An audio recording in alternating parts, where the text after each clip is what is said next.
Teppei used to be a broke, lonely loser who lost both his parents in a mysterious tragedy, but he has a grandfather like Bill Gates, suddenly handed him a fortune and made him a billionaire in one night. You're broke! With that kind of power, he started turning heads and ended up clapping up 4 of the wealthiest baddies around. It all kicked off on a chill Monday morning. Teppei was out in the backyard, swinging his sword around like usual, while his mom was inside whipping up breakfast. After finishing up, he headed in and bumped into his dad, which somehow turned into a light spar while they chatted about where his life was headed. Just as things started to heat up, his mom stormed in, nearly smacked her husband mid-swing, and started yelling at both of them just to let them know food was on the table. They all sat down to eat, and the news started reporting on some masked vigilante robbing rich people like a modern-day Robin Hood. Teppei casually brushed it off, telling his parents they didn't need to stress about it since they were already stuck in the grind anyway. His parents exchanged a weird look, and his dad asked what he'd do if someone actually tried robbing him. Teppei just shrugged and said he'd deal with it if it ever came down to that.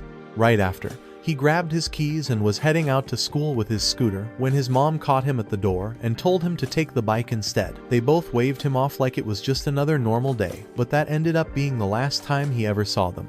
Fast forward a few months, Teppei's standing in front of their graves after the funeral, quietly paying his respects. As he turned to leave, a fancy carriage zoomed past him, and in that brief second, he locked eyes with a hot-looking girl. After spotting a bunch of thugs chasing the girl in the fancy carriage, Teppei paused for a sec to think it through, then dashed down to grab his bike. Meanwhile, Alfred was telling the girl to chill and stay put, but Teppei was already flying down the mountain road like a man on a mission. By the time he got close, the bad guys had already caught up and were yanking open the door, clearly eyeing girl like she was some royal prize. Teppei showed up on the other side of the road and shouted that he'd come to rescue her. Without wasting time, he revved up and pulled off some wild stunts to distract the goons before launching himself right into their jeep. But they had him beat in seconds. Even though the girl has tried to jump in and help, Alfred reminded her their ride wasn't strong enough to carry another person. So the gang started trying to crash the carriage instead, even pulling out guns and firing shots. Teppei wasn't done, though he made another attempt to fight back, but ended up staring straight into a gun barrel. Just when things were about to go south, John Wick came out of nowhere and started blasting the bad guys. But during the chaos, the carriage's wheel broke off, and the girl nearly fell out. Right as she was slipping, and her royal buns were about to become sky snacks, Teppei jumped like a Spider-Man and caught her just in time. Still, the carriage couldn't hold up anymore, and the whole thing toppled off the cliff, sending both of them down into the trees. But wait guys, how it is possible, because he is not a Spider-Man. The last thug parked the jeep and aimed at Alfred, planning to send him to heaven to join that girl. But Alfred wasn't done yet. He flipped a switch and turned full assassin mode, disarming the guy like a legend. Later that day, Teppei woke up in some random part of the woods, dazed and confused, but guys tell me in the comments how this Spider-Man has survived. As he tried figuring out where the heck he was, he noticed his hand had landed right on girl's plot armor. And yeah, he gave it a little squeeze to her plot armor, trying to check if she was alive. Just then, she blinked awake, scooted away like nothing happened. She introduced herself as Princess Charlotte and started asking questions all innocently. But wait guys, how it is possible, this princess? Teppei told her everything that went down, helped her to her feet, and that's when she casually dropped the bomb. She had been awake the whole time while he was checking her plot armor. Teppei quickly said, sorry for accidentally grabbing her chest. Oh, sorry. But Charlotte decided to let it slide after all. He did just risk his life to save her. She got real close to his face, smirking, and asked if he'd never laid eyes on a solid pair of melons before. A few minutes later, they were back on the road and spotted Alfred waiting nearby with a fresh ride, ready to go. Charlotte smiled sweetly, thanked him again, and surprised him with a quick kiss on the chest before hopping in and taking off. Once she left, Teppei noticed his phone blowing up with notifications and quickly jumped back on his bike to get moving. Meanwhile, in a massive office building across town, a sharp-looking guy named Ishin was already losing his patience, waiting for Teppei to show up. At the building's front gate, Teppei was trying his best to explain to security that he wasn't some broke dude wandering in for free coffee. But the guards weren't buying any of it and were just about ready to drag him out. That's when Ishin finally arrived. The moment he stepped in, his intense vibe was so strong that one of the guards literally fainted just from standing too close to him. Teppei rushed over, relieved, but Ishin didn't waste time. Instead of welcoming him, he told Teppei to stop being so sloppy and start acting right unless he wanted to embarrass the whole family name. As they headed inside, Teppei asked Ishin to finally come clean about what really happened to his parents. But Ishin brushed him off, saying he needed to stop acting like some budget superhero, since he was the only family Teppei had left. When one of the maids offered to grab him a clean outfit, Ishin couldn't help but laugh at Teppei's wild near-death adventure and told him to just roll with what he was already wearing. A little later, inside a massive concert hall, Ishin greeted a crowd of high-class guests and proudly introduced Teppei as his grandson and the next leader of the Arima's group. But instead of being impressed, most of the guests were low-key judging his rough, just fell out of a dump yard just like my dog Knight. To save the moment, Ishin cracked a story about Teppei's heroic mission, and people laughed until he casually mentioned who Teppei had rescued. The moment he dropped the fact that it was a literal princess, the mood totally shifted, and Teppei instantly started regretting that whole accidental chest grab moment from earlier. Later in Ishin's office, Teppei was starting to lose his cool, reminding his grandfather that the only reason he agreed to this adoption thing was to find out who was behind his parents' deaths. Ishin finally told him the truth. The murderer was targeting his mom because she was actually the rightful heir to the company. He revealed that giving Teppei the successor title was part of a plan to use him as bait, and now it was time for him to start mingling with the guests to figure out who might be hiding something. Teppei returned to the event hall shortly after, doing his best not to lose it, while being surrounded by greedy executives all trying to suck up to him. Just when he was about to snap, a guy named Vincent told the group to chill out and let the kid breathe. Once they backed off, Vincent told Teppei he needed to sharpen up his people skills if he wanted to survive in this new world of power and politics. Then Maria, one of the girls at the event, came over and introduced herself with a smile. Vincent casually mentioned he had another daughter in mind to set Teppei up with, but Ishin showed up again before anything could go down. Vincent stepped aside while Teppei left with Maria, but no sooner had they walked off than the same greedy executives jumped right back on him like flies to honey. Teppei was finally catching his breath later that day when one of the housemaid, named Yu, stopped by to check on him. Trying to be smooth, he decided to test out his flirting skills, risk game style, but got distracted when he spotted something outside the window. Down in the courtyard, a girl was going full warrior mode with a sword in hand. She was somehow managing to duel while juggling some seriously distracting assets. Curious, Teppei headed, and being a player he tossed her a compliment. Her response, swinging at him with zero hesitation. What followed was a wild, fast-paced sword fight that had them both sweating. Just then, Ishin showed up with Vincent and Maria, all of them wondering what the heck was going on. That's when Ishin casually dropped the bomb. This fierce fencer was none other than Sylvia, Vincent's daughter and also Teppei's future wife. Later that night on the ride home, Teppei unknowingly passed out, using Yua's plot armor as the world's most comfortable pillow. Meanwhile, Ishin chatted with her up front, bringing up all the changes happening lately. He wanted to know if she felt ready to take care of Teppei after everything he'd been through. Yu promised she'd give it everything she had. Eventually, they pulled up to one of the Arima family's massive properties, and a bumpy patch in the road woke Teppei. That's when he realized he'd been totally knocked out right on top of the maid, Yu. Not only had he drooled all over her, but he'd been using her chest as the world's comfortable pillow. Embarrassed, he quickly apologized. Yu, staying calm and polite, walked him toward the mansion entrance. His jaw dropped as soon as he saw the place. It was absolutely enormous. Ishin mentioned that the estate barely ever got used, then left Teppei to settle in. When Yu called him master, Teppei instantly got awkward and asked her to chill with the formal stuff. But the moment she opened the front doors, a whole army of maids was waiting inside, bowing and greeting him like he was some kind of royal big shot. Oh, hello there! Teppei tried to tell them to treat him normally, but Yu explained that going casual could get them fired. After guiding him to his insanely bright and shiny room, she let him know how to reach her if he needed anything and stepped out. Now finally alone, Teppei dropped onto the huge bed and started thinking about everything that had just happened, his crazy near-death moment with Charlotte, and that wild sword fight earlier with Sylvia, who just so happened to be his newly announced fiancée. A little while later, Yu came by with a cup of tea, and Teppei used the chill moment to ask something that had been bugging him. He wanted to know if getting randomly engaged was just a normal thing for rich people. He admitted he barely knew anything about Sylvia, and Yu casually started rattling off a list of big companies under Sylvia's name. He cut her off and explained he meant her personality, not her business empire. Yu didn't really follow his vibe check talk, but she calmly told him he could always turn the engagement down if he wasn't into it. The next morning, she and a couple of maids helped get him out of his pajamas, which caused a bit of blushing when they saw a big joystick. Later, Teppei met Yu outside, now dressed in his brand new school uniform. They were heading off to his fancy new academy, but on the way there, a biker zoomed past their car like a rocket. Immediately, Teppei's eyes lit up and he asked if he could get one too. Yu quickly shut it down, saying his new high-class life didn't have room for street rat hobbies. Still, he promised he'd only ride under supervision, so she agreed to call the manufacturer and see what she could do. When they finally reached the school, Teppei was in shock. This place looked more like a castle than a campus. He couldn't stop staring as they pulled up. Once he stepped out, students started crowding around him, and he looked super lost, until Yu explained they had spotted the Arma name on the side of the limo. He ended up running away and stumbling into what they called the cafeteria, but it felt more like a royal banquet hall. Just then, he collided heads with another student and they both hit the floor. The girl Seika snapped at him, but after he apologized, she leaned in to check if he was okay. As she and her friends started chatting with him, all Teppei could really focus on plot armor covers.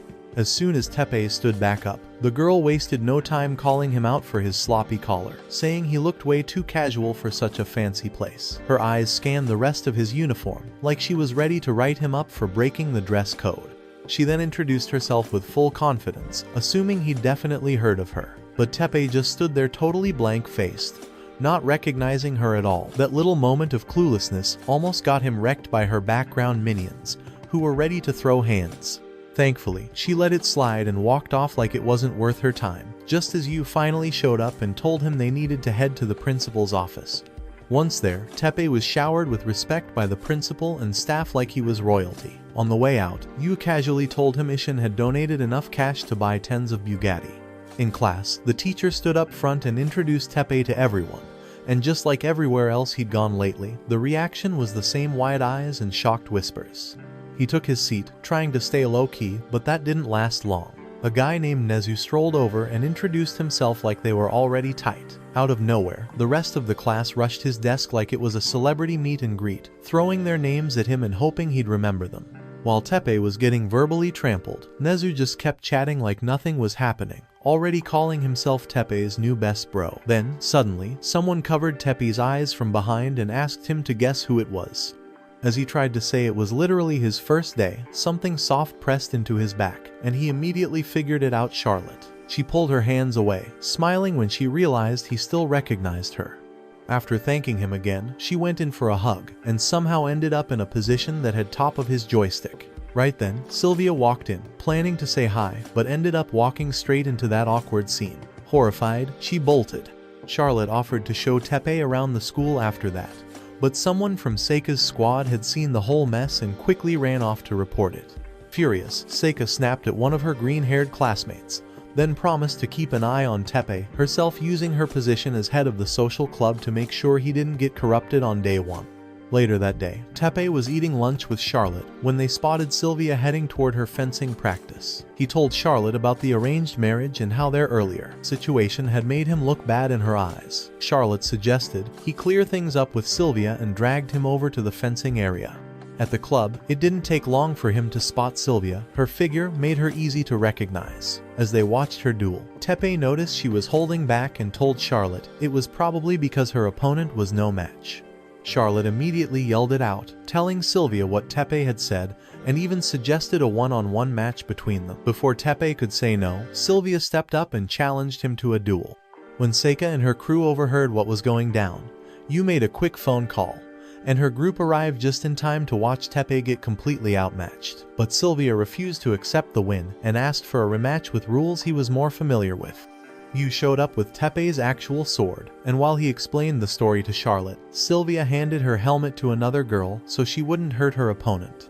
They agreed the winner would be whoever landed the first strike. As Teppei got ready, Sylvia remembered barely being able to block his attack during their last spar and focused in. Charlotte flipped a coin, and the moment it hit the ground, the match began. Within seconds, it was over. Teppei's sword ended up lodged between Sylvia's chest. She admitted defeat, but Teppei said she actually hit first and deserved the win. He offered her a handshake and asked if they could start fresh and try to get to know each other. She assumed it was all for his grandfather's sake, but he told her it was his own choice, just giving her a fair shot before making any decisions. She accepted, and Charlotte happily celebrated with them. Meanwhile, Seika wasn't enjoying the wholesome moment and stormed off. Charlotte tried to see Teppei's sword, but he kept dodging until she tripped and landed on him like my girlfriend on me last night. When Sylvia told Charlotte to get off of Teppei, Charlotte smirked and told her to pay attention, then casually started showing off her horse riding skills right there on him.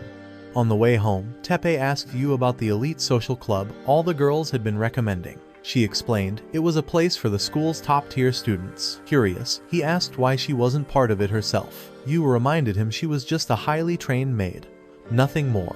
The next day, Teppei was confused seeing the social club's building. It looked more like a mansion than anything else. Realizing he was sounding broke, he quickly switched his tone to sound more composed. Once they stepped inside, one of the members asked who he was. When he introduced himself, heads immediately turned. Nezu came sprinting over again, hyping up Teppei's achievements until a green-haired girl fired him across the room using a nearby projector. Teppei tried greeting the group, but Seika instantly went full cold mode, saying broke boys weren't welcome in their exclusive circle. Sylvia asked why she was being so rude, and one of the girls snapped back, calling Sylvia a moocher just clinging to Teppei's last name. Then Seika turned to him and accused him of using the girls to sneak into the club, which she said was totally against the rules. She told him he needed a full glow-up and a personal review from her before even dreaming of getting accepted. The insults finally got to him, and Teppei declared that he'd level himself up completely. Impressed by his confidence, Seika said he could attend a high society party they were throwing in a week. If he impressed them there, she might consider giving him a shot. That afternoon, Teppei was practicing how to properly sip tea, getting tips from the girls on how not to embarrass himself. Later that night, he kept practicing at home with Yu guiding him. The next morning, while heading into school, he ran into Seika's squad again and got dragged into another round of back and forth sass. Later on, Charlotte was helping him learn the basics of slow dancing, but he couldn't stop trying to get handsy. She backed off and told him to act more like a gentleman, then gave him a playful forehead flick to settle him down while Seika secretly watched from the shadows. That night, Yu rolled in with some fresh coffee and poured him a cup, gently suggesting he get some rest after going so hard lately. Teppei said he couldn't stop yet, and mentioned how his mom used to make him tea whenever he worked late. Yu opened up, telling him she grew up in one of the Arma orphanages and was taken in by Ishin. Since then, she had committed her life to serving the family. Now, with Teppei as her main focus, she promised to always have his back. Teppei smiled and praised her loyalty. Back at school, the next day, things kicked off with him getting pulled into more etiquette practice and dance drills. While dancing with Charlotte again, he couldn't help but aim for her chest, so she stepped away to create some distance. Watching from the side, Seika rolled her eyes and walked off, totally convinced he was beyond saving. As she passed by, some students gossiping about Teppei, trying to get into the club. She overheard some not-so-kind words about herself, causing the group to scatter once they noticed her. Meanwhile, Charlotte was asking Teppei why he couldn't keep his wild thoughts under control. He was trying to explain when Sylvia and Yu arrived for another tea lesson. His awkward sipping face made things worse, so Sylvia told him to chill out and suggested some sparring to help reset his mind. While they were discussing it, Yu came up with an idea: why not combine their etiquette training with his physical practice? It'd save time and make things easier. They both agreed. On the day of the big party, Teppei and the girls were dressed to impress, looking like royalty as they waited outside the social club building. When Seika came out, she actually gave him props for having the guts to show up. Inside, Nezu popped up again, still pushing to be his best friend, and Seika kicked off the event with her opening speech. As the night went on, Teppei mingled with the other elite members and even managed to pull off a solid dance with Charlotte. Seika watched from the sidelines, noticing her heart was acting up a little whenever she looked at him. After giving the final speech of the evening, Seika met up with the group and admitted that Teppei had stepped up his game. Just as they started celebrating, she hit him with a challenge: he had 2 weeks to host his own party, and how well it went would decide whether or not he made it into the club. Later that night, Seika was pacing around her room, fighting with a blank canvas and struggling to come up with a fresh design. The next morning at the Arima mansion, Yu surprised Teppei with a custom-built motorcycle. The engineers had followed his instructions and made sure it was completely fall-proof. He gave it a look, then asked if they really needed a whole team to build it. Curious, he asked if it truly couldn't fall, so they told him to try knocking it over. Even after kicking it, the bike stayed upright, which got the engineers hyped. But Teppei shook his head and asked for a regular one instead. Later on, back at the social club, Teppei told the girls he was stuck trying to figure out what kind of party he should throw. When they asked if he had much experience with parties, he admitted he'd only really been to birthdays and holiday get-togethers, basic ones. Nothing fancy. He glanced around and noticed Seika wasn't there, then tried taking a jab at her, calling her unreliable. But her squad wasn't having any of it. They quickly clapped back, saying she was the only daughter of a high-profile fashion CEO, and not just that, she was also the top model and head designer for the brand. Once they mentioned the company name, Teppei admitted it was impressive, but said her personality made it hard to appreciate any of her talent. Just then, Seika walked in and dared him to repeat what he just said. Nezu rushed in too, acting like her biggest fan, until she shut him down by choking him out mid-sim. Teppei asked about the event she had planned, but Seika snapped, telling him to worry about his own party instead of poking around in her business. Nezu regained consciousness just to blurt out something about a collection shoot she was preparing, so Seika pinned him against the wall like a poster. She finally explained that the event wasn't some casual invite, it was a full-on interview where a student would be talking about her school life. Then, without skipping a beat, she turned her rage back to Teppei, just for existing near her. On the ride back that night, Teppei told Yu how Seika seemed to hate him for no reason, and he figured it probably had something to do with his family. Yu suggested he just ask his grandfather straight up. He agreed, and minutes later, he was in Ishin's office. After updating him on how things were going with Sylvia, Ishin cut him off and told him to get to the point. Teppei then asked about Seika's background. The next day, Teppei was half asleep in class when Yu walked in and handed him a letter. Right then, Nezu burst through the door looking like he had battled a tornado with a tissue half up his nose and goo dripping everywhere. He claimed he'd caught a cold after staying up all night. Out of nowhere, he sneezed all over the floor and started panicking, clinging to Teppei like he was his emotional support human. After class, still leaking and twitching, Nezu got up to leave. Teppei reminded him about the Seika situation, which instantly caused Nezu's brain to short-circuit before he blacked out. While he was being treated at the nurse's office, Teppei took the letter and headed to the hotel where Seika was holding an event. She was giving her welcome speech to a crowd of investors and fashion elites when she noticed him in the audience and nearly fumbled her lines. A few minutes later, they met backstage. Teppei told her what happened with Nezu, but got distracted by the dozens of exposed melons in the changing room, and quickly shut the blinds to regain focus. Before heading out to get changed, Seika told him he'd be filling in for Nezu on stage and threatened to ruin him if he messed up. As soon as she left, Teppei popped the blinds back open for some mental snapshots, then made his way out. After Seika rocked the runway, she brought him to meet Jian and her cameraman for the interview. They tried to snap a photo of the two, but Teppei was slouching, so Seika told them to wait, while she force-fixed his posture. Once seated, she claimed he was camera shy. Jian started off light with a question about the social club, but Teppei froze. Seika slid her heel into his foot for a quick reality check. Every time he stumbled, she crushed his toes again. No! Eventually, he got fed up and started stomping back while casually exposing Seika's habit of acting like a queen and verbally roasting anyone who annoyed her. Out of nowhere, something clicked in Teppei's head, and he suddenly switched into full gentleman mode. He started talking smoothly, describing Seika as a bold leader who always gets things done no matter what. After the interview, they were having dinner together. And even then, she found something to complain about. To shift the mood, he asked her straight up why she seemed to hate his family. According to Yu, Seika's family used to be connected to the Arma group during a major economic high.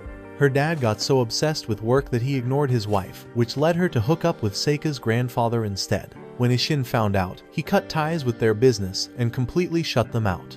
Teppei brought up how he'd heard she was trying to get her brand sold in Arma stores. That triggered her, and she angrily explained that it was his grandfather who blocked her efforts. He then handed her the letter which had Ishin's signature and told her he had been given authority over those stores. The letter approved her product line. He explained that Ishin didn't know how to apologize without causing more drama, so Teppei was doing it for him. Seika was touched, thanked him, and reminded him he still had to throw an amazing party to officially get into the social club. The next day, the girls at school praised him for finally helping Seika cool down. Meanwhile, Seika had gotten her creative spark back and began designing again. That same morning, Charlotte stepped out of a royal carriage at school and scheduled her pickup with Alfred. Around that time, Teppei was riding to school with Yu, who complimented him on sealing the deal for Seika's store launch. When he rolled down the window and caught her staring at him, she quickly changed the topic. He smiled and said it was okay, his aura probably just threw her off. She pretended like she didn't know what he meant. Later, while entering class, Nezu popped out of nowhere and almost gave Teppei a heart attack. He wanted to know if Teppei had holiday planned. Yu answered that his calendar was wide open, so Nezu proposed a hangout. He followed Teppei to his seat, thanked him for helping with Seika's interview, and started acting a bit too affectionate. Teppei told him to chill. When Nezu offered help with the upcoming party, Teppei agreed, and Nezu leaned in with a spicy idea involving masked online models. Teppei was surprised by this unexpected dark side. Nezu said there's a whole other world among the top 1% that he didn't know about yet. When Teppei reminded him they were still just high schoolers, Nezu suggested disguises. They kept bouncing ideas until Charlotte suddenly showed up and nearly scared them both. She asked Teppei what his holiday plans were. Not long after, Charlotte met up with Sylvia to ask if it was cool to hang out with Teppei. Sylvia said she didn't need permission, but Charlotte asked her to keep it hush-hush from Alfred and thanked her for being such a real friend before heading off. Right after that, Seika's crew started accusing Teppei of being manipulative, but Seika told them to chill, which made the girls suspicious. That evening, Sylvia was having dinner with Maria and Vincent. They brought up her friendship with Teppei and started teasing her a bit. Sylvia denied anything romantic and said her focus was still on going back to their homeland. But when Vincent told her to stop worrying about that so much, she lost her appetite and quietly asked to leave the table. At that time, Charlotte was picking outfits, while Alfred grilled her about the so-called plan she made with Sylvia. He clearly thought she was secretly trying to meet up with Teppei. Just as he was bringing up rumors he'd heard, her phone rang. She dove into bed, gave Alfred a quick flash of her cakes, and showed him the call was from Sylvia. Then she reminded Sylvia of the favor, and after a long pause, Sylvia simply told her to say hi to Teppei and hung up. The next day, Charlotte was already waiting at the park when Teppei arrived and apologized for being late. She said it was fine, she just wanted to experience normal people thing, but then she casually mentioned they'd be taking a short trip, which turned out to be a private jet ride to Osaka. Once they reached a bridge, she told him she was tired of feeling caged by her royal status and just wanted one day to feel normal. When he brought up the need for security, she said he could be her bodyguard and dragged him through the city.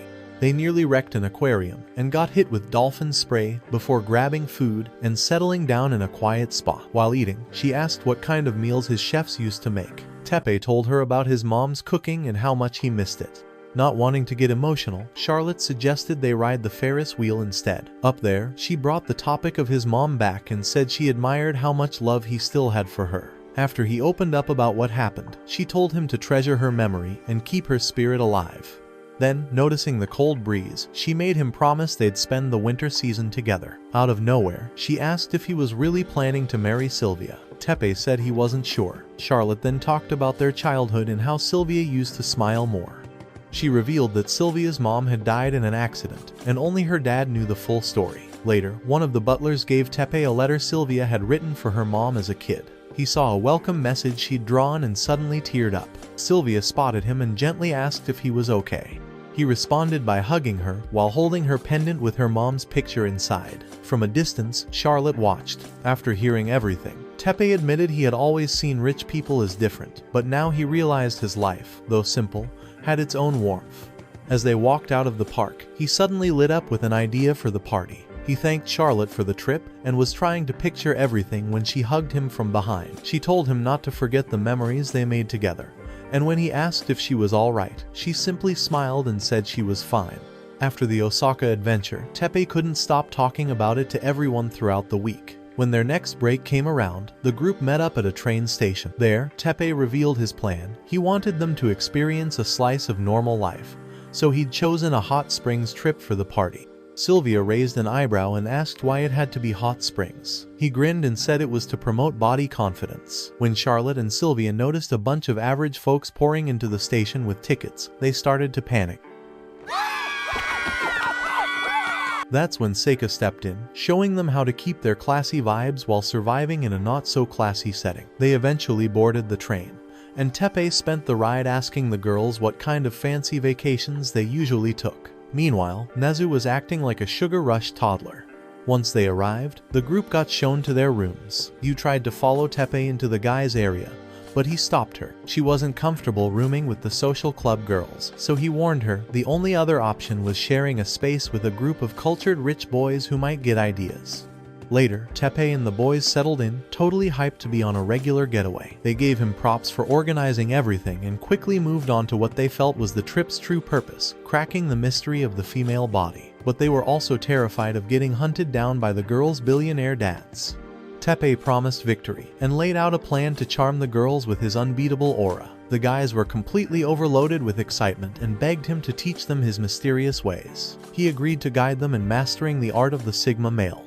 Meanwhile, the girls were talking about the high chances of being spied on. Sylvia pulled out her sword, ready to slice any intruder who crossed the line. In the changing room, after ditching their clothes, Charlotte tried calming Yu down, saying everyone's equal even with billions separating them.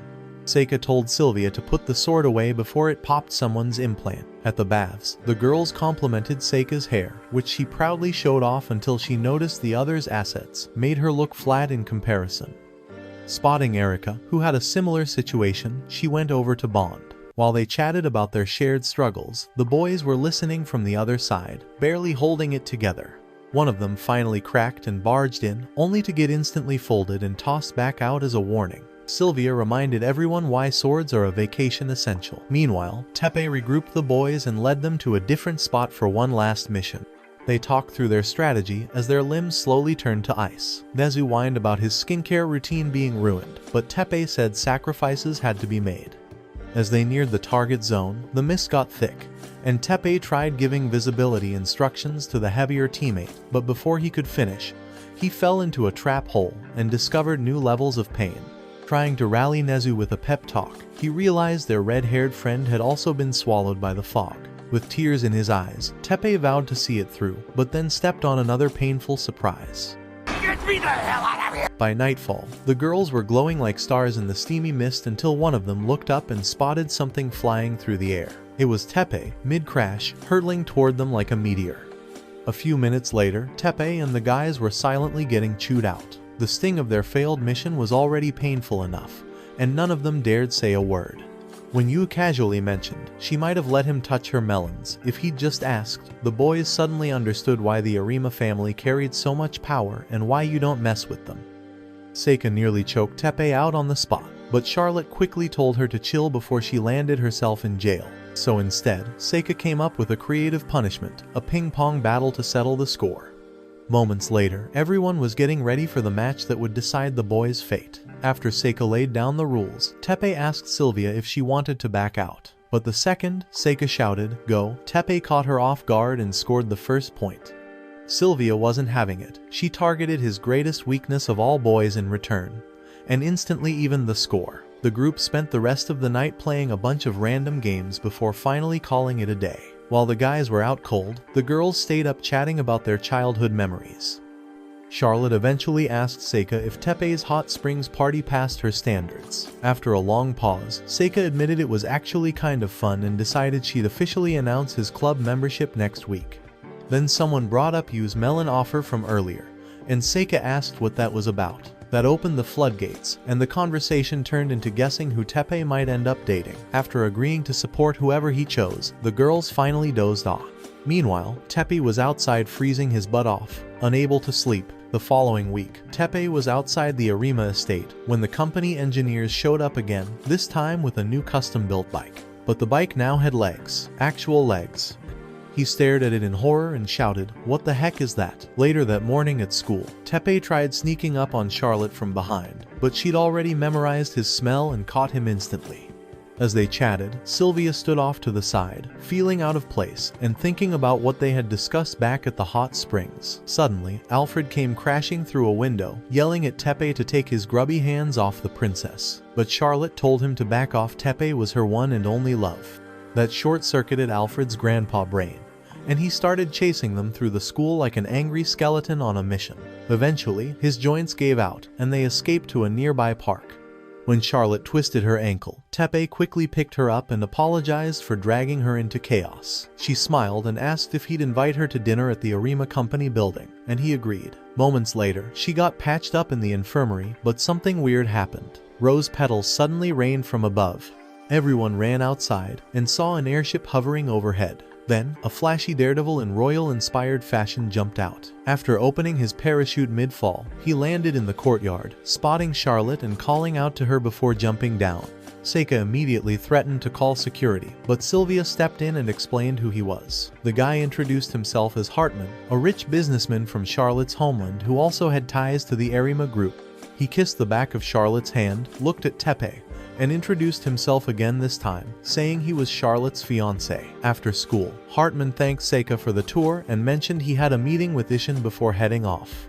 Sylvia turned to Charlotte, demanding an explanation, but Charlotte simply said she didn't feel like talking about it. Trying not to lose his cool, Teppei reminded her about their upcoming date. That instantly brightened her mood, and she promised to call him later.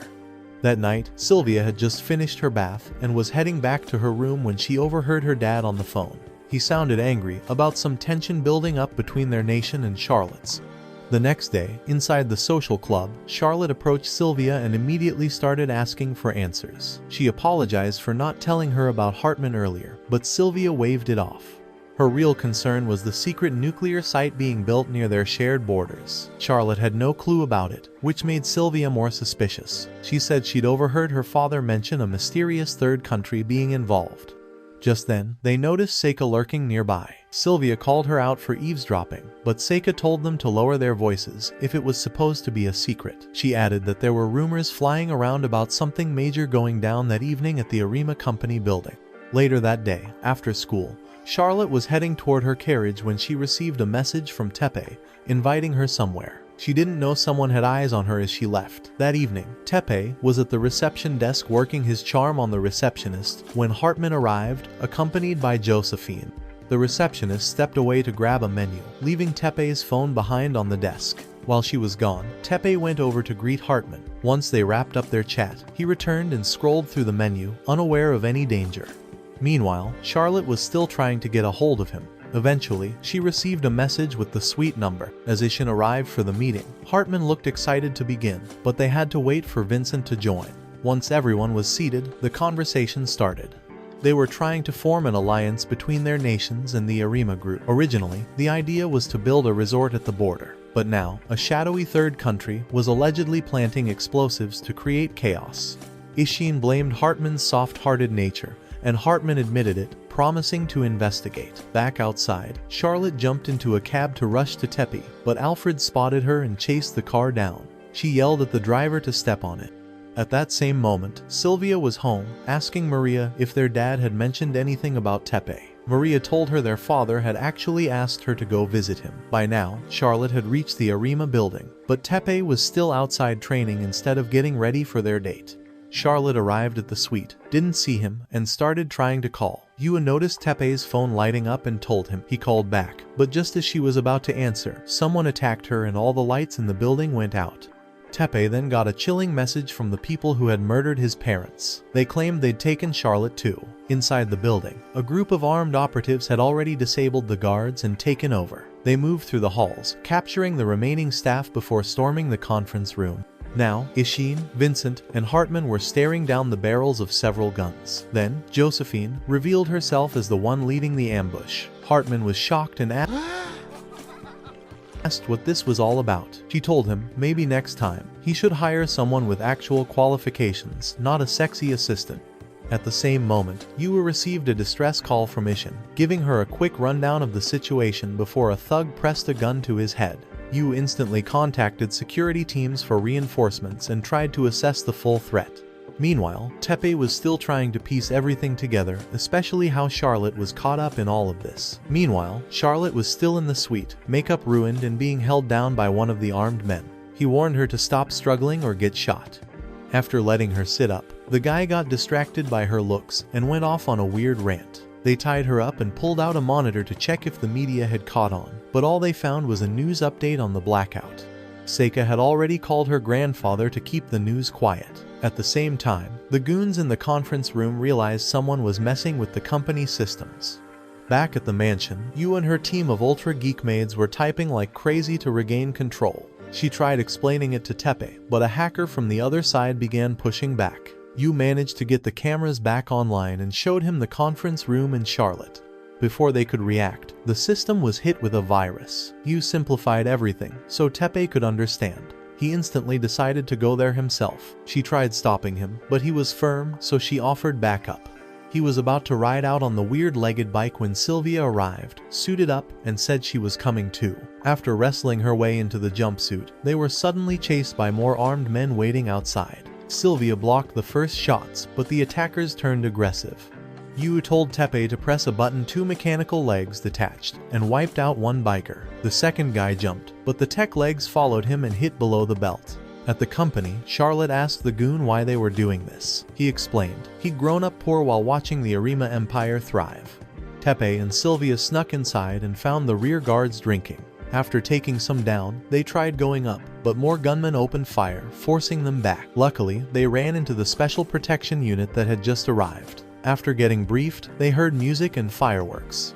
A chopper circled above, and a tour bus pulled up with idols stepping out, singing to distract the press. From a balcony, Seika told them the idols were part of her label, and she had the media covered. Josephine noticed the diversion and tried to leave, but Hartman tackled her, ignoring Ishin's order to stay put. Teppei and Sylvia boarded the chopper heading up. Yu contacted them, saying she had regained control of most systems and locked the building to trap the intruders.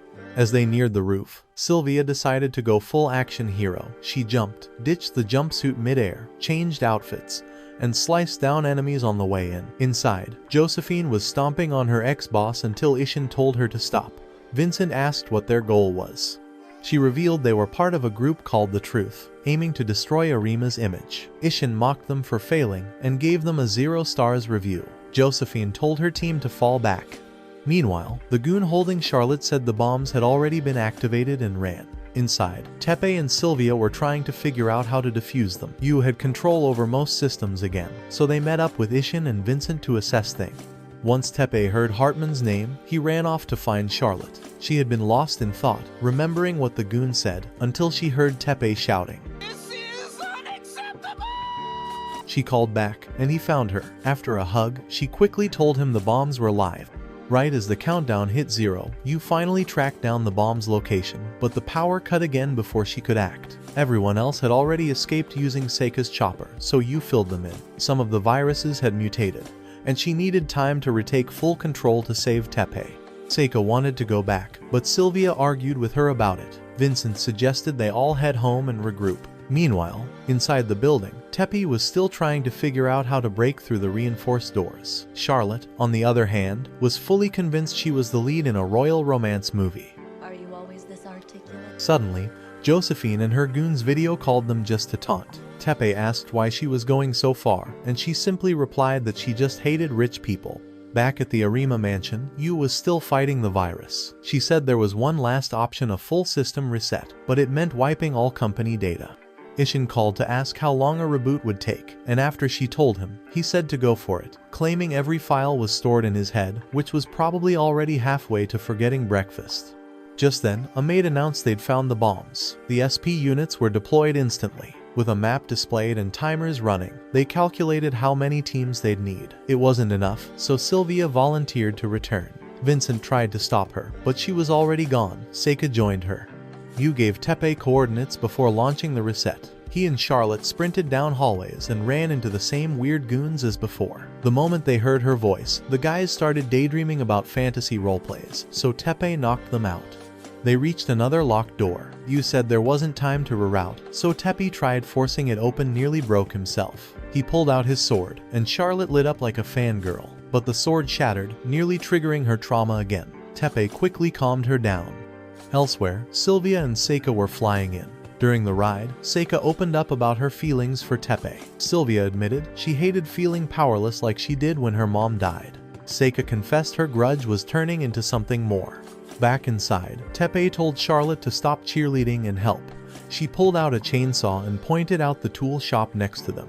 As Sylvia and Seika entered the building, Teppei and Charlotte busted through. At the Arima mansion, Ishin and Vincent were trying to figure out how to break the news of Hartman's death to Charlotte. With full control finally restored, Yu gave Teppei directions. He and Charlotte found the bomb and the trench goon guarding it.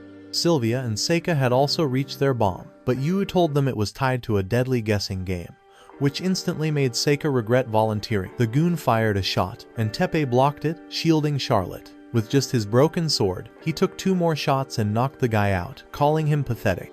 Seika, overwhelmed, tossed the bomb away, and Sylvia sliced it in half before it exploded. When Seika asked how she knew which wire to cut, Sylvia shrugged. She just manifested it. Teppei found his bomb and did the most logical thing, chucked it down a trash chute before it went off.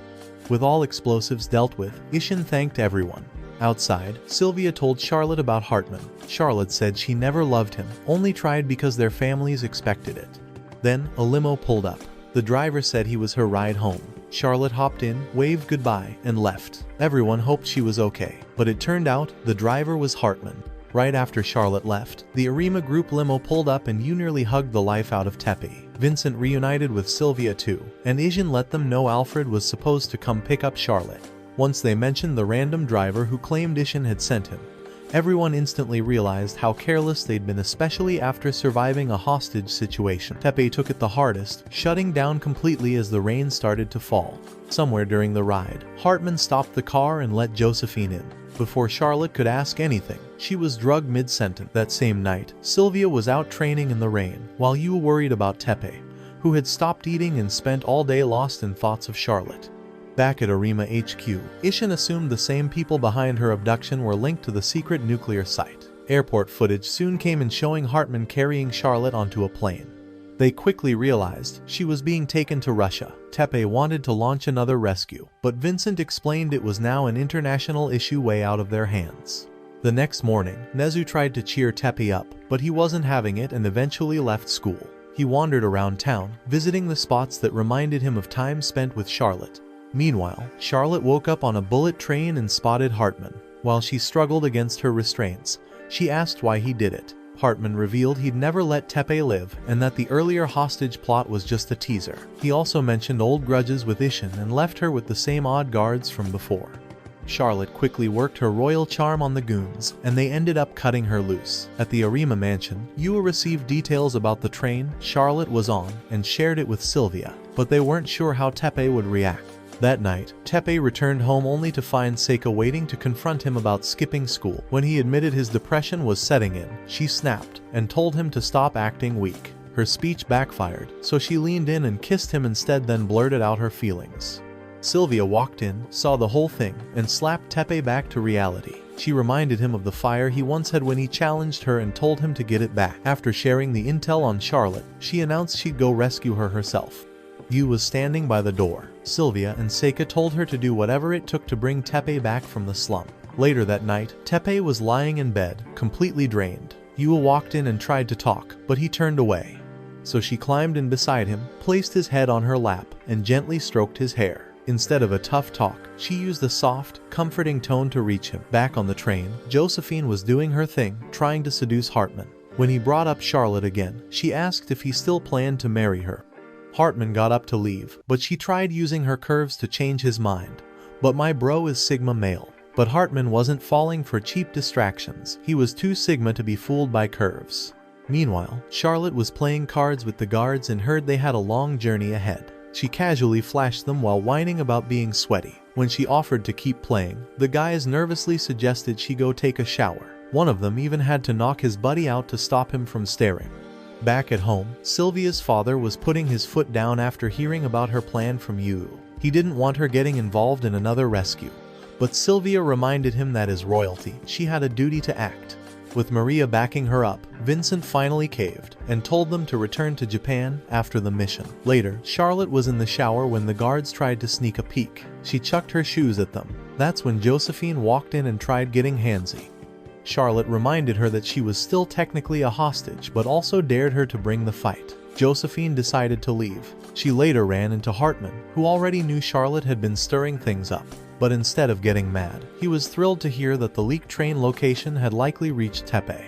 The next day, Teppei met with Ishin to talk about going after Charlotte. After hearing him out, Ishin told Teppei he reminded him of his mom. Teppei tried clapping back by comparing Ishin to his broke, wannabe samurai dad, but Ishin just laughed. Ishin then handed him a box and told him to open it. Inside was 1,000,000 yen in cash. It was Teppei's first time seeing that much money all at once. Ishin explained it was a lesson not about spending, but about how wealth changes people. Then he handed him a blade, a high-grade katana forged by the Arma Group's Special Weapons Division. Teppei thanked him and left. Afterward, Yu stopped by to speak with Ishin. He could tell she had feelings for Teppei, but when he asked, she dodged the question. Smiling, Whoa, Nelly! he pulled her into a hug and told her she was family. She melted into his arm. Later that day, Nezu tagged along with Teppei to the airport, begging to join him on the trip. Teppei tried to let him down nicely, but Nezu started acting way too clingy. Luckily, Seika's girl squad showed up just in time and taught him about boundaries with their heels. After they dragged him away, Teppei went to check on Seika. She suddenly snapped, clearly annoyed that he was chartering a private jet just to rescue Charlotte.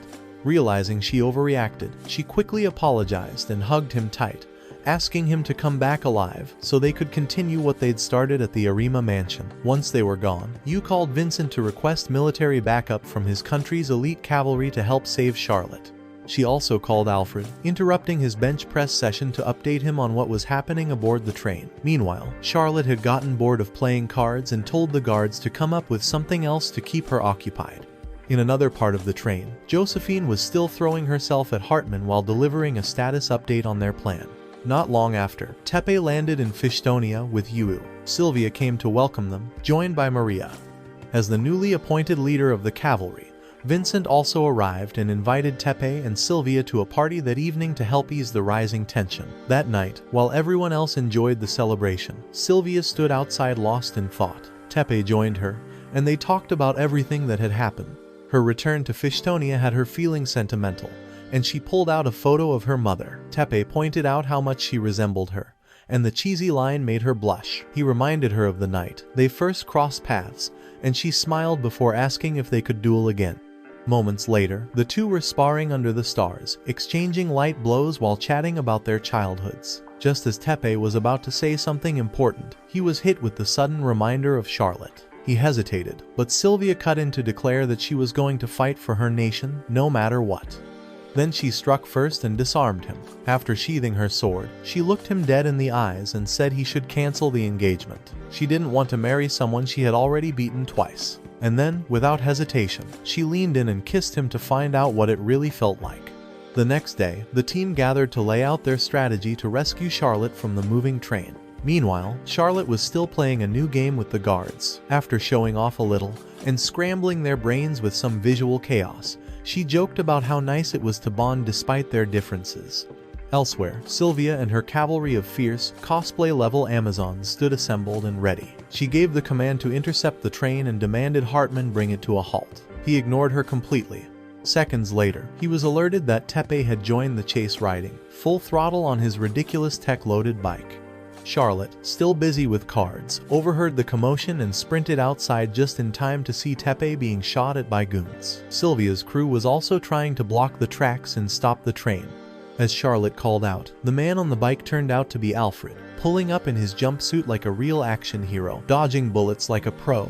He leaped onto the train, took out the machine gunner at the rear, and cleared the path. Teppei was already waiting up ahead at a tunnel and jumped through a hatch in the roof, knocked out the conductor, and began slowing the train. Back inside, Josephine informed Hartman about the situation.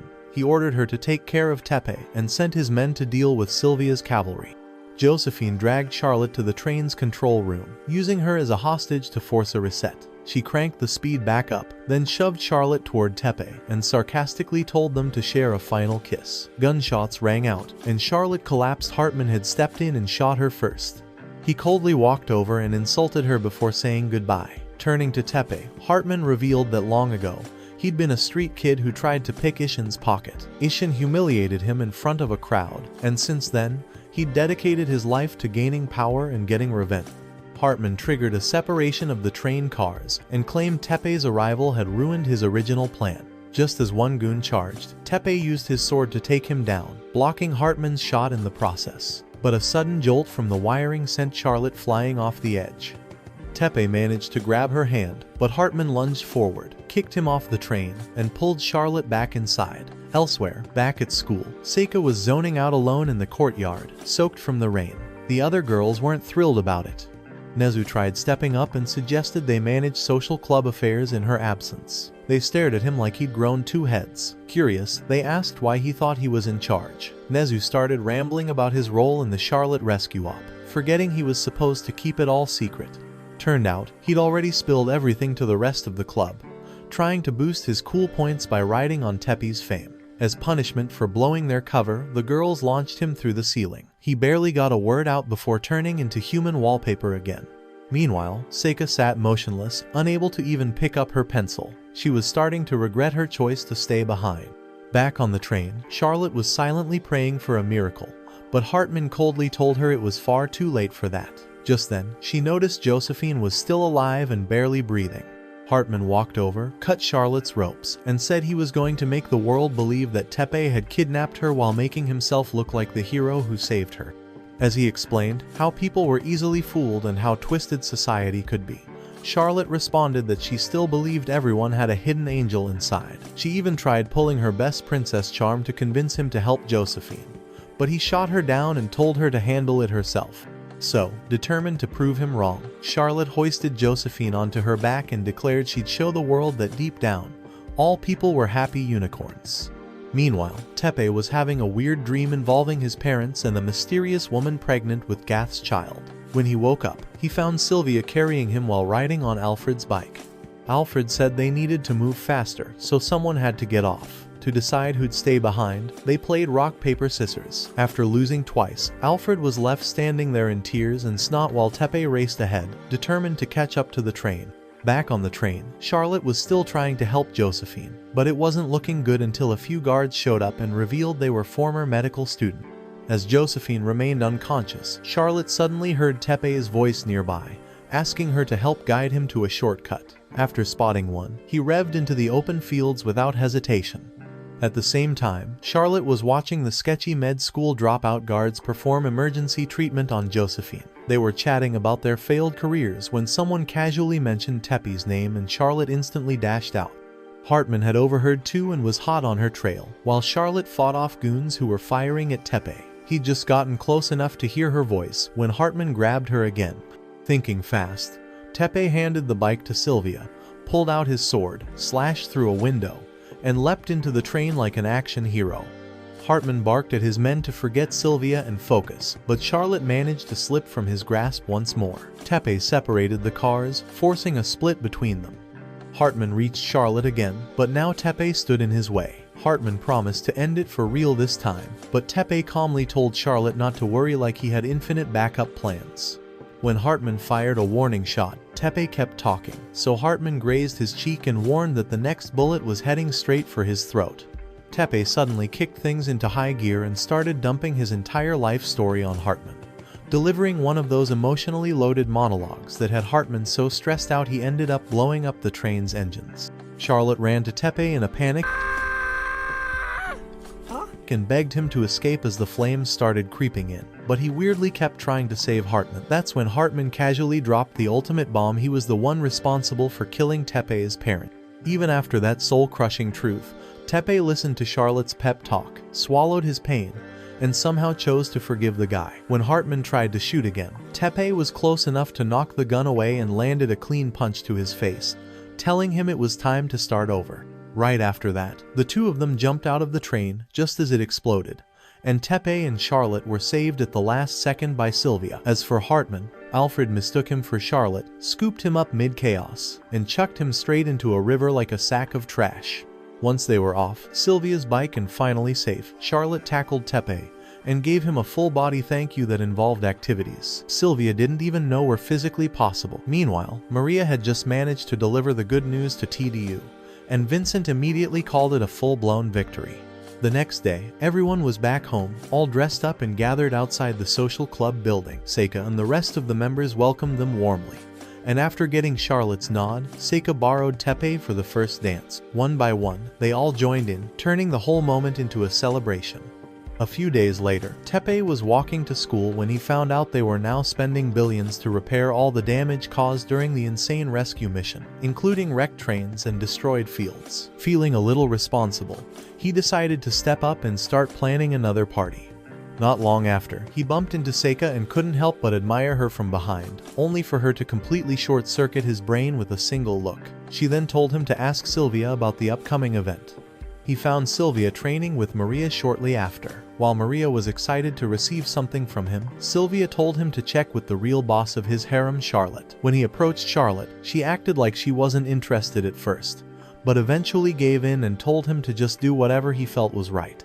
With his chaotic Bruce Wayne energy already spiraling out of control, the only question now was, will Teppei slow down for once, or will he just randomly decide to marry the entire social club? And that's it for today's video, guys. Watch the following video, and I will catch you up in the next one.